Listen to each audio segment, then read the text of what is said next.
Olá, alunos! Vamos lá então com a unidade 2, iniciando aqui no terceiro ano. Olha só. Atenção, terceiro ano, a unidade 2 é muito legal.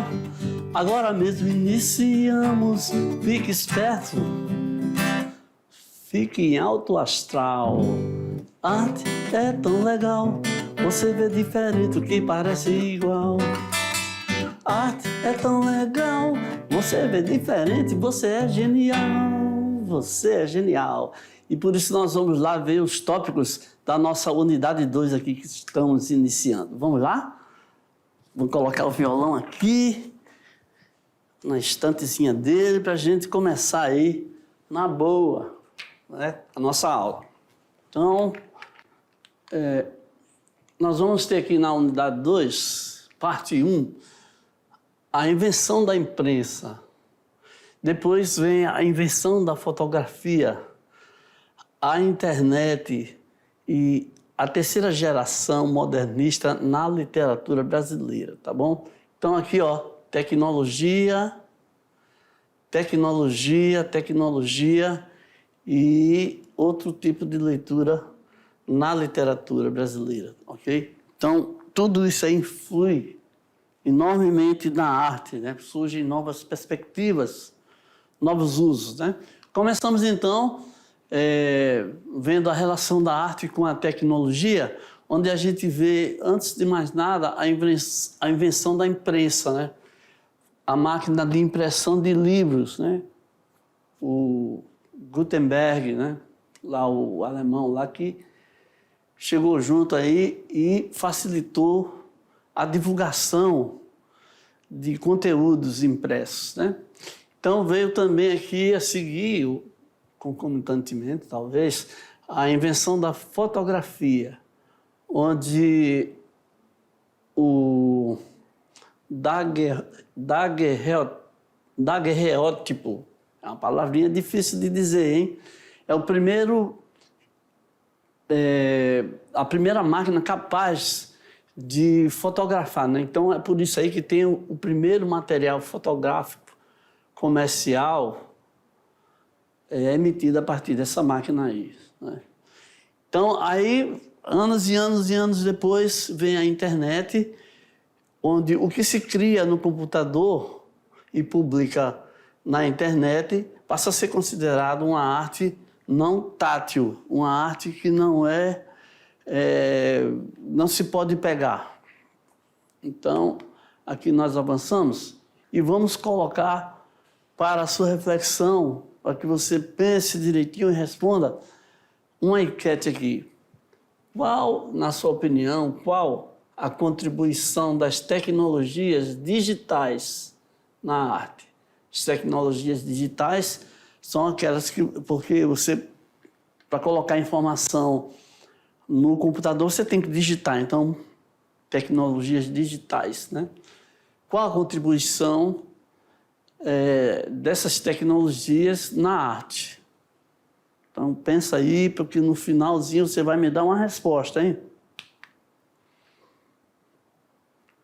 Então, como eu falei lá no início, a invenção da imprensa por Johannes Gutenberg.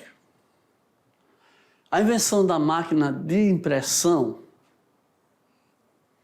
tá? De palavras e tal, pelo alemão Johannes Gutenberg, no século XV, provocou uma enorme revolução na modernidade.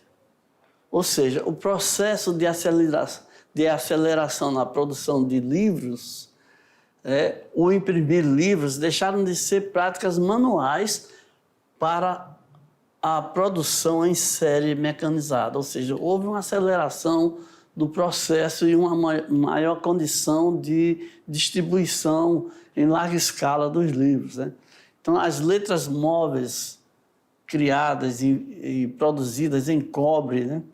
Em uma base de chumbo, onde recebiam a tinta e eram prensadas no papel. Era essa maneira aí que o sistema inventado inicialmente aí pelo Johannes.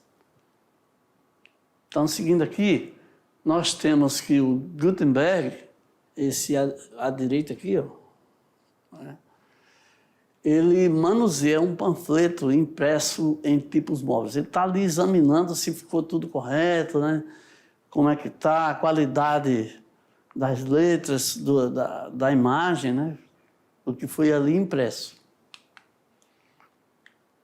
Logo depois, né, ou ao mesmo tempo, não há precisão histórica sobre isso, vem a invenção da fotografia.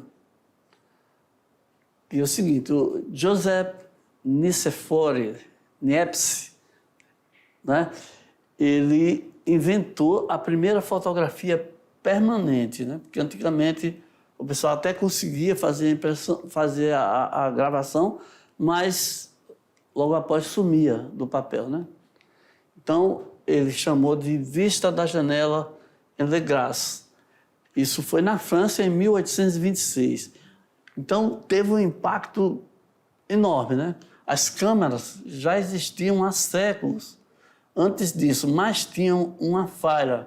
Não podia gravar uma foto com elas, né? A imagem não ficava lá fixa.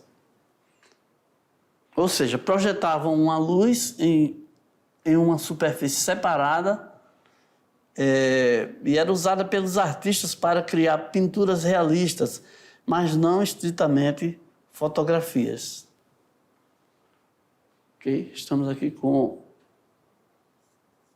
o nosso Joseph. E aí, gente, a gente vai vendo aqui mais imagens, né?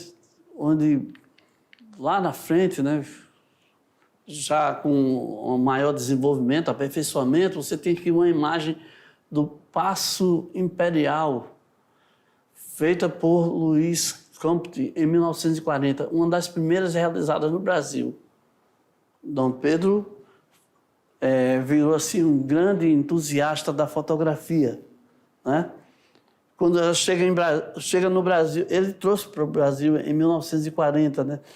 E ele fica maravilhado com o invento. É o seguinte, ele fez uma viagem e aí ele teve contato e fica maravilhado com essa invenção e resolve trazer para o Brasil. Então, ele posava constantemente para retratos e teve diversos fotógrafos oficiais que deixaram inúmeros registros da família imperial e do Brasil. Tá? Então, ele foi um grande incentivador.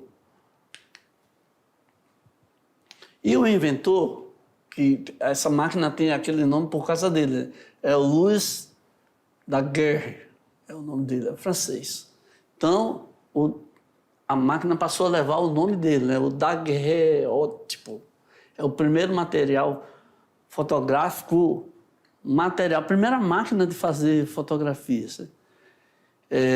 As imagens eram fixadas em uma folha altamente polida de cobre prateado. Esta invenção tornou a fotografia uma realidade prática. A fotografia é usada na medicina, no jornalismo, no fotojornalismo, na ciência e no cinema, e vários usos úteis para a fotografia, para o desenvolvimento de vários estudos também. Então, a invenção da fotografia é de grande utilidade para a humanidade em geral.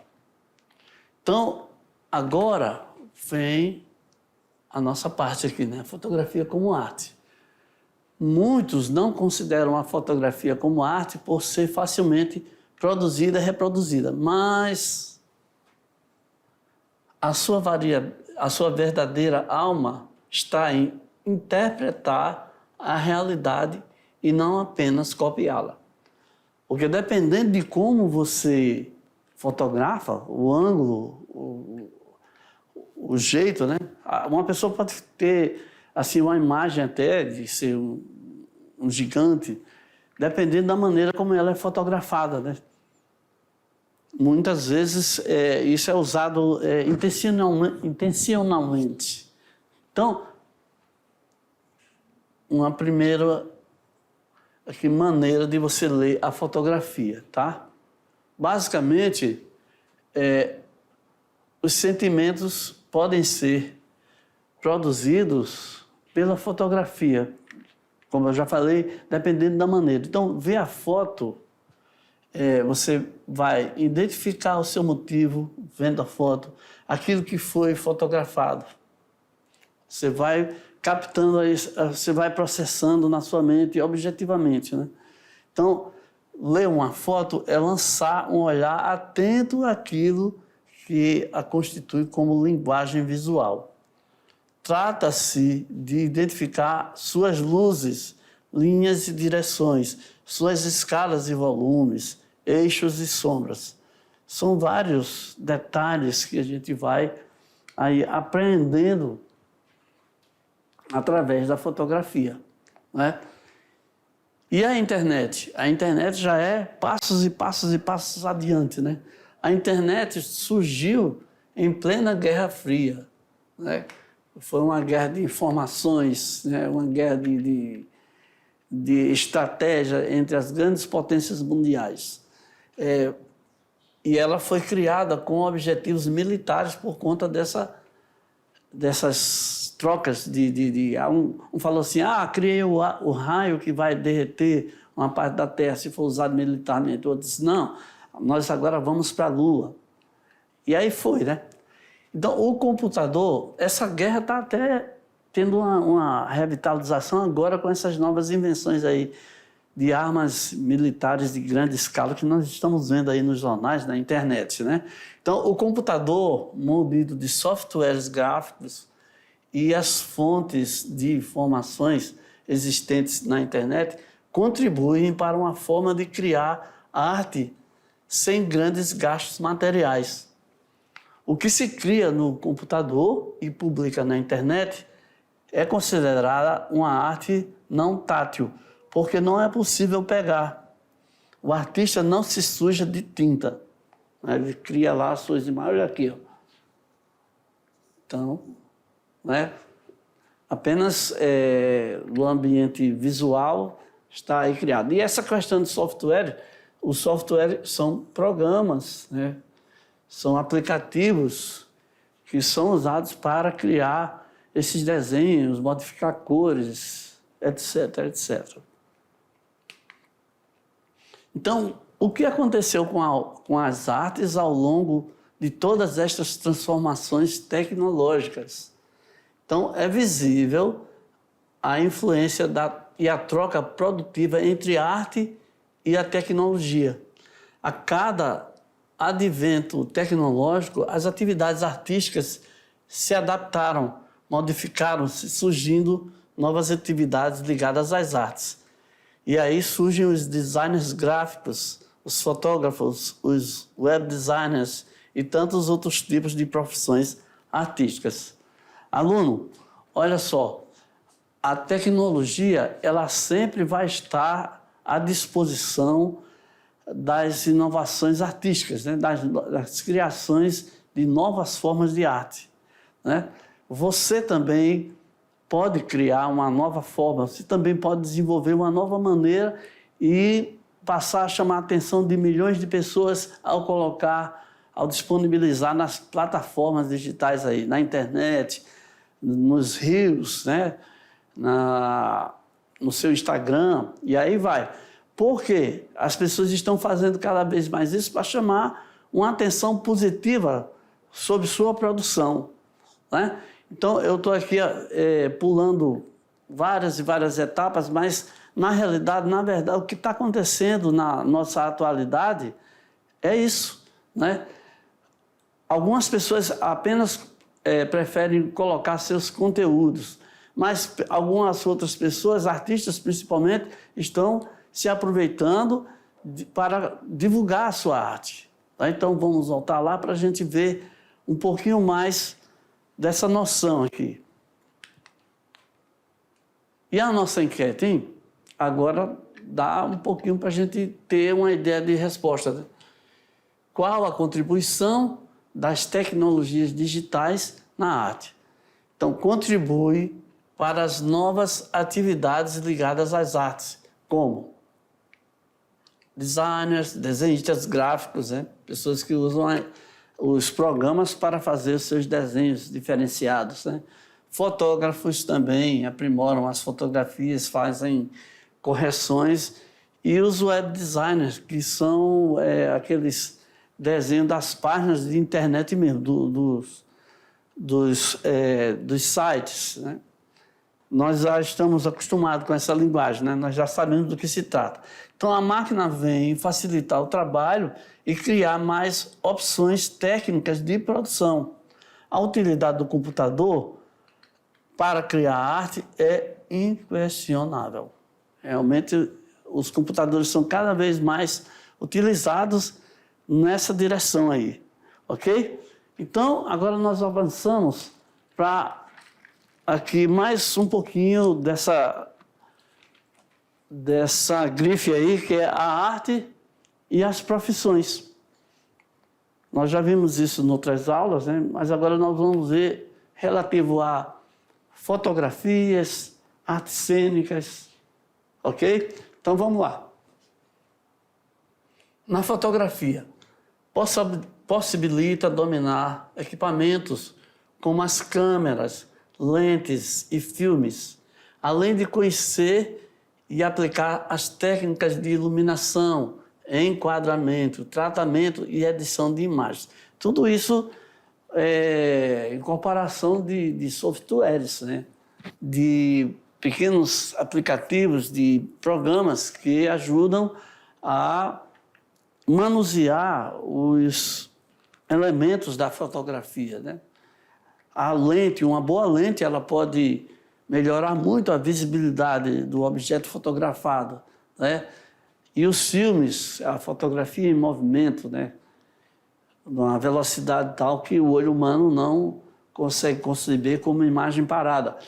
E aí, técnicas de iluminação para alterar a imagem, né?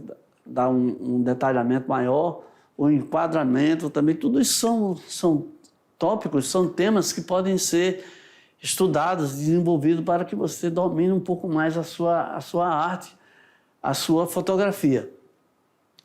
Então, aí pulamos aqui para artes cênicas. São as habilidades de desenvoltura, criatividade e gosto pela interpretação e improvisação em cena, ok? O ator ou a atriz, a pessoa que está lá se apresentando, está fazendo um stand-up, está fazendo algum tipo de apresentação, até mesmo uma performance, né? Ela tem que ter desenvolvido aí as habilidades de estar em cena, de ter a resposta rápida, o pensamento rápido, né, também, e o gosto e a criatividade pela interpretação, né? Deve ter um texto básico que ele está ali colocando para as pessoas, né?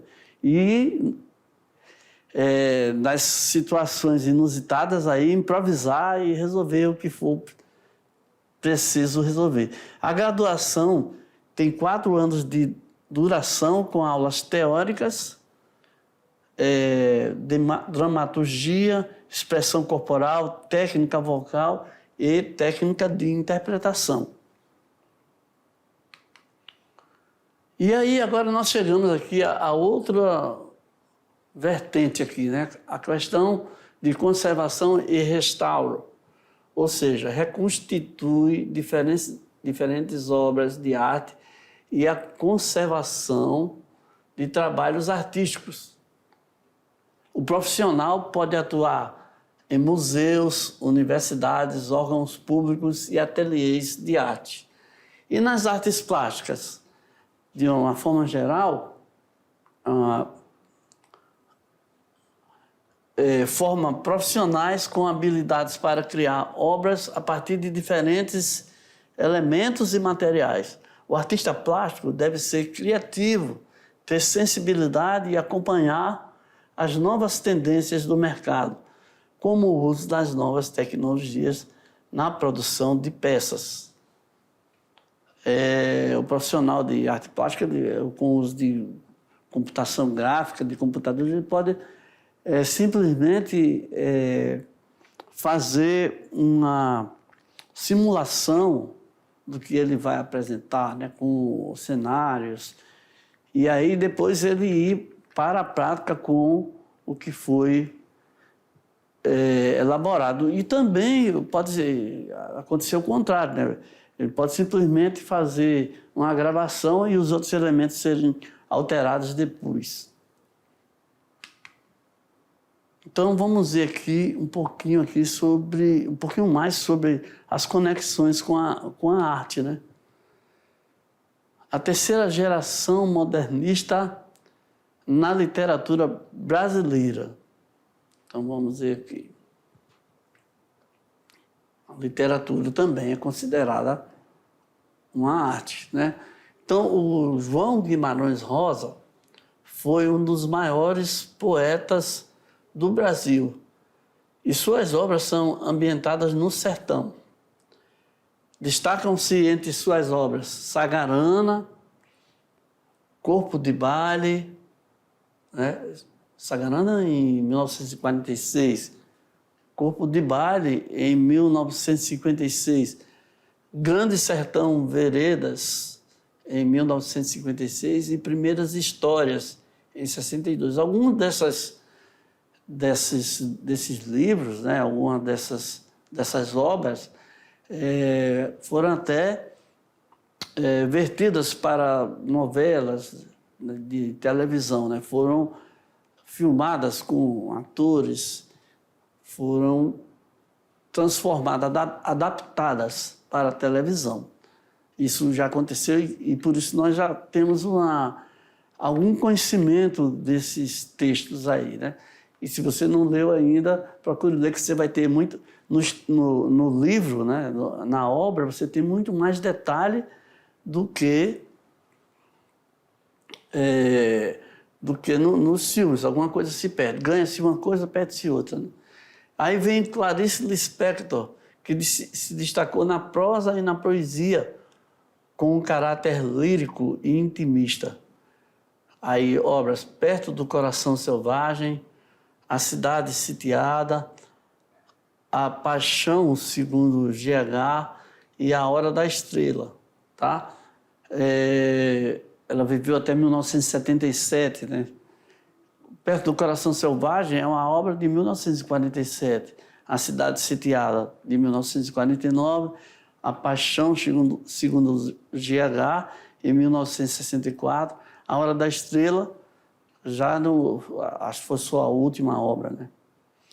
E aí vem outro gigante, que está muito aí divulgado nos rios, com obras encenadas, filmadas, né? Adaptadas para a televisão. O Ariano Suassuna era um defensor da cultura popular brasileira.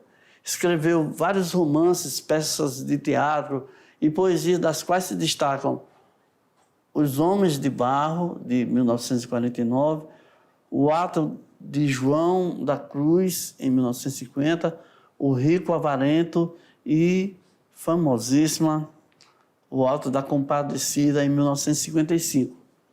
Ariano Suassuna é assim, uma das nossas joias, né? Várias pérolas, né? Que estão aí na internet direto. De vez em quando a gente está vendo alguma coisa deles, né? Ele era assim, radicalmente contra os estrangeirismos. Queria mesmo que se valorizasse mais o Brasil, o brasileiro e a língua portuguesa. E agora temos aqui a nossa hora de fazer arte. O que é que acontece? Aluno, você vai fazer o seguinte, você vai ter o seu momento, nós vamos dar aqui um tema, vamos dar aqui uma ideia de fazer artístico e você vai desenvolver aí, tá bom? Então vou explicar com bem carinho, com muito cuidado aí para você desenvolver o seu fazer artístico. Vamos lá? Nós temos então que o processo de criação através de padrões abstratos. Vamos ver o que é isso aqui. Como experiência artística, vamos fazer uma composição baseada em repetição, tá? Podemos até identificar quem foi o artista que deu essa ideia aí, né? Foi o Andy Warhol. Escolha uma imagem que marcou sua vida. Pode ser rótulos, embalagens, logotipo ou imagens de pessoas. Tire cópias para causar efeito de repetição. Cole numa folha de sulfite e depois na cartolina, tá? Faça intervenções com frases, usando lápis, tinta, tá? Solte sua imaginação. Então, o que você vai fazer? Como é a sua atividade? Olha aqui um exemplo aqui, tá? Que o Andy Warhol fez aqui com as latas de sopa. Ele simplesmente colocou várias. Deixa eu ver aqui. 1, 2, 3, 4, 5, 6, 7, 8. 8 vezes 4, 32. 32 latas ele colocou aí, juntas, né? E causa estranheza, questionamento. Por que essas latas de sopa? Justamente essa lata aí. Essas latas de sopa eram latas muito populares, né? Eram muito usadas, muito conhecidas nos Estados Unidos. Então, você vai fazer essa experiência artística, né? Você vai escolher uma imagem, né, que marcou a sua vida e vai desenvolver bastante a sua imaginação. Você pode estar, de certo modo, aberto aí, né? Você pode usar qualquer coisa, desde que você tenha várias reproduções, várias repetições, né? O Andy Warhol, ele usou essa lata de sopa, mas também teve uma vez que ele escolheu um artista que estava em muita evidência, a Marilyn Monroe, né? Que era a queridinha, a atriz mais celebrada nos Estados Unidos daquele tempo ali. Todo mundo queria saber dela e tudo mais. Então, o que ele fez? Ele colocou várias fotografias dela, assim, juntas e com colorações diferentes, e foi chamando a atenção para a ideia, Eu vou aqui explicar uma coisa aqui para vocês, depois eu volto lá para a gente finalizar essa nossa atividade. Que é o seguinte, o problema que o Andy Warhol quis ressaltar é esse problema do consumismo. Porque muitas vezes aparece aí nas mídias, agora são as mídias, né? Várias propagandas, vários objetos que tipo assim, como se você fosse obrigado a ter aquilo dali, senão você não é nem humano, né? São objetos da moda, são objetos e coisas, consumos. Não, você tem que assistir aquele filme, você tem que comprar tal tipo de roupa, você tem que usar tal tipo de penteado. E muitas dessas coisas são realizadas são chamadas por artistas, né? São chamadas a atenção. E aí abre espaço para a gente falar também de um outro problema. Às vezes, alguns artistas muito divulgados, muito celebrados, eles tinham certos comportamentos que não são convenientes para a humanidade, né? Alguns usavam drogas. Até hoje tem assim um comportamento...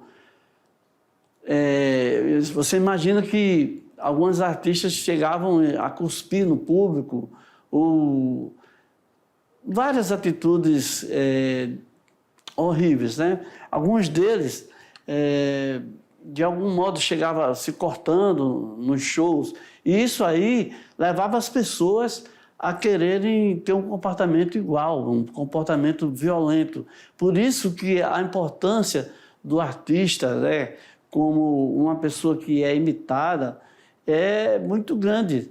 E no caso dos objetos de consumo, às vezes o artista usa uma certa pulseira, um certo piercing, um piercing na língua, né, um lugar altamente fácil de contrair algum tipo de doença.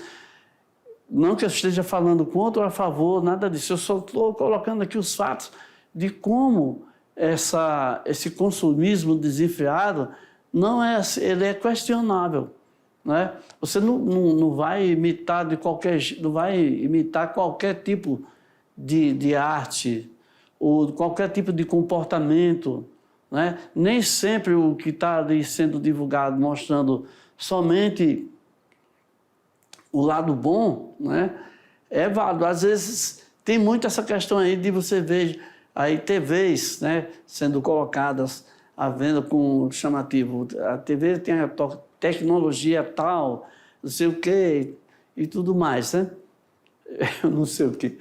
A tecnologia 4G, e às vezes essa tecnologia não está nem disponível para nós ainda, não é?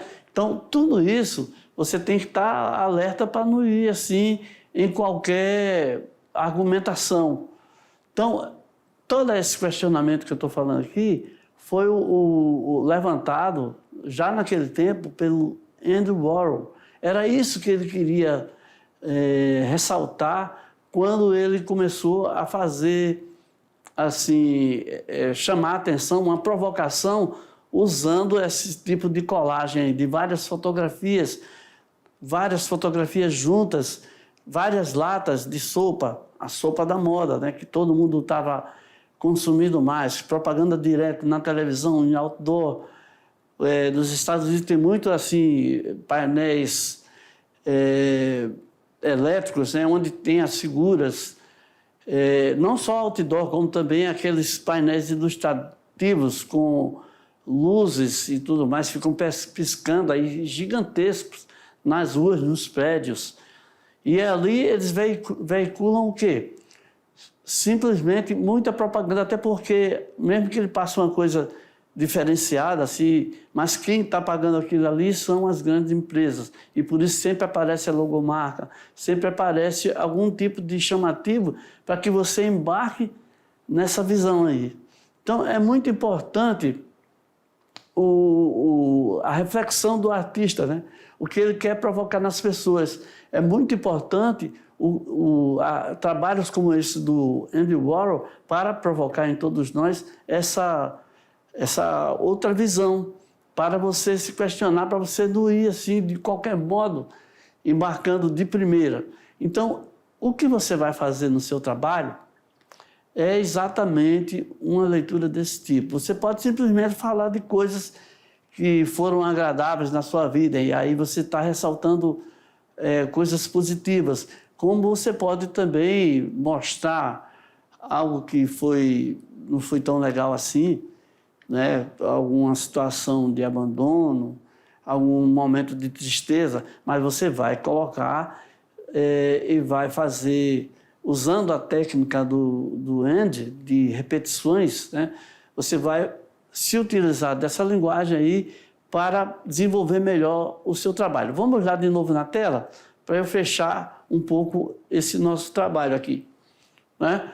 É um processo de criação sua, né? Você pode usar essa ideia dos padrões abstratos para não só fazer assim, na prática, né, uma coisa mais simples, mais direta, mas você pode parar e soltar a sua imaginação para você, de algum modo, fazer o seu discurso, né? Então, você pode simplesmente também pegar embalagens de algum produto, né, e mostrar, fotografar várias embalagens, ou então pegar algum logotipo que você acha legal. Vou lembrar aqui de um logotipo para vocês. Tem uma banda chamada Rolling Stones, que o logotipo dela, a imagem dela é uma boca com a língua para fora, né? Pode ser usado também. Eu estou dando só exemplo. Você é que vai soltar a sua imaginação, você é que vai chegar nos seus finalmente, né? Então, alunos, eu vou deixar com vocês, então, essa tarefa aí, para a gente... Vou deixar aqui no final da nossa aula essa tarefa aí que eu comentei para vocês, coloquei aí várias opções e você vai criar a sua e desenvolver o seu trabalho, ok? Ficamos aqui na nossa aula de hoje e até a próxima aula, que vai ser a aula de revisão.